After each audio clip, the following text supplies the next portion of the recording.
Hi, this is RJ Shay. I'm at the St. Louis Artists Guild doing the illustration section tonight in Clayton, Missouri, and I'm with my guest presenter tonight, Terry Walthall, who was unbelievable with what he had to say tonight. He looks like a quiet guy, doesn't he? He looks like an artist. Well, he is an artist. And when he got going, I didn't have to do anything. He's the professor. He's a master of a lot of different crafts. And I'm going to have him talk a little bit about who he is, what he does, and what he wants to be when he grows up.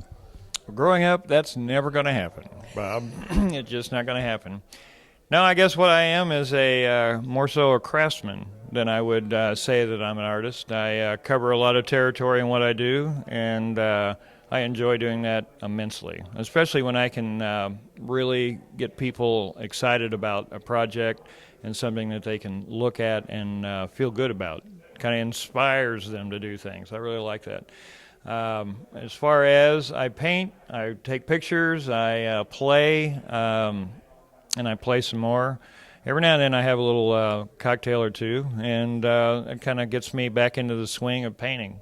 You're too humble. You're too humble.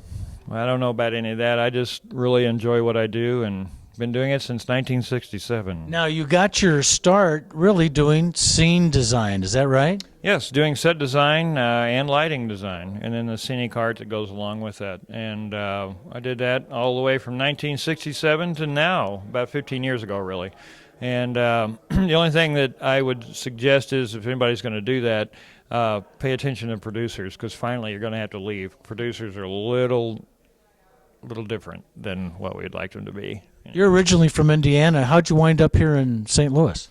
Well, I from Evansville, Indiana, amazingly enough, and I did a lot of work in the showbiz thing in Kansas City, Chicago, all these different places, and I was working in Kansas City, and then all of a sudden, out of nowhere, all my work was in St. Louis, so I moved to St. Louis, did a bunch of things at the Fox and various wherevers, and then I ended up in St. Louis because this is where all the work was. So I just moved here, and I've been here for about 30-something years now. Looking at your body of work, you do huge pieces on canvas, you do interior design, you do faux finishing. What is it that you really like doing? Painting. No matter what it's on, I like painting. And I like painting large scale. To me, that is so electrifying to my self-soul, it's crazy. As long as I got the music, I'll paint it as big as you want it. Terry, you consider yourself a paint cook. Explain. Well, I just, instead of spending all that absorbent amount of money on paint that's been created by someone else, everything that I do is specialty anyway, so I might as well just go ahead and cook my own batch up and paint with it. And it covers a big gamut of color and metallics and all kinds of different things, and finding the right mixture with the right egg or the right milk or the right whatever, it's a little bit. It was amazing. You use dairy products in your art. I do, and I hate it when it turns to cottage cheese. That's always bad. I hate lumpy paintings. You explained how you add some of these ingredients that no one would think about putting into a paint, like milk and eggs and orange juice. Orange juice, once again, it goes for the texture and what you're doing with it. If you're aging something, orange juice is perfect because your brush is only going to go so far before it hangs up. So you want to use something that's going to do that, not to mention the texture that's in the orange juice, unless you get non-pulp. Got it. And I guess you don't use frozen, is that right? No frozen. No, only thing I use is straight, fresh squeezed. And that way I get a little bit while I'm working. Now, when you work big, and I mean some of these huge canvases, you work on the floor, right? Oh, yeah. Almost everything I do on the floor. I literally walk on my paintings while I'm doing that.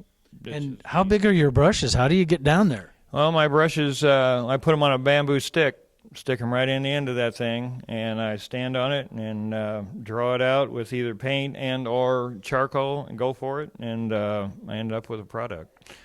Now, you say that you wear glasses, but you don't paint with your glasses. How does that work out exactly? It works out perfect because what happens is I try to do an average visual of what most people's eyesight is, no matter what the distance is. And once I get that the way that I see it, without having my glasses on, and I'm pretty much blind. But when I put them on, the glasses, then I'm able to go, okay, now the ones that have 20/20 are going to love it. At least I hope. I've seen some of your work, and there's probably a lot that I have not even begun to look at, where I stand there and try to figure out, how the heck did you do this? And I guess it's all those years and experience of doing scenic design and then having to figure it out that makes it all work for you. It is, and paying attention to the natural phenomenon of faux finish, as well as, recreating something that, patinas and so on and so forth. As long as you just pay attention, keep the eyes open, you'll be able to create it, especially being an artist such as yourself, which don't be hiding from me. I know you're very good at what you do. So I hardly paid him anything for that. What are you working on right now, Terry? Right now I'm working on a place called Sugarfire Pie, and I'm doing some interior stuff as well as this big mural that some of you have already seen today, which is not really big, but it's 5 by 7 feet, so it's pretty good size. It's a 2-day paint, and it looks like an old billboard. 5 by 7 foot in only 2 days. Yep, sometimes you have to get it done. Absolutely. What's the next after this?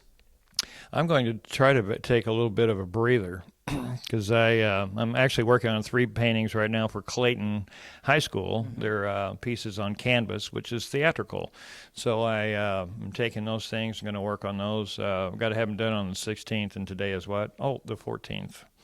Doesn't sound like you have much time to do a lot. The 3 paintings, I can do it. And you have a lot of cats, too, that walk all over your art? My cats, they're probably more of the art than what I actually get to do, because they're cat paws in every color on everything that I end up doing on the floor.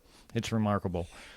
I've seen your studio, and it's truly an artist studio. I got to believe that when somebody walks in there, you're the real deal. Well, I don't know if I'm the real deal, but I play one on TV. And you look excellent, too. Oh, well, thank you. Hey, Terry, thanks for coming tonight. I appreciate everything. Thank you, Bob. And I just want to say that if you really want to see some of the best talent in St. Louis, you need to come down to the St. Louis Artists Guild on the second Tuesday of each month. We have amazing talent like Terry come and talk to a group of people here tonight, and it's really fantastic. Have a great group. We have a great organization, and I want to thank Terry for taking the time to come down here tonight. It's RJ signing out from Clayton, Missouri. Later.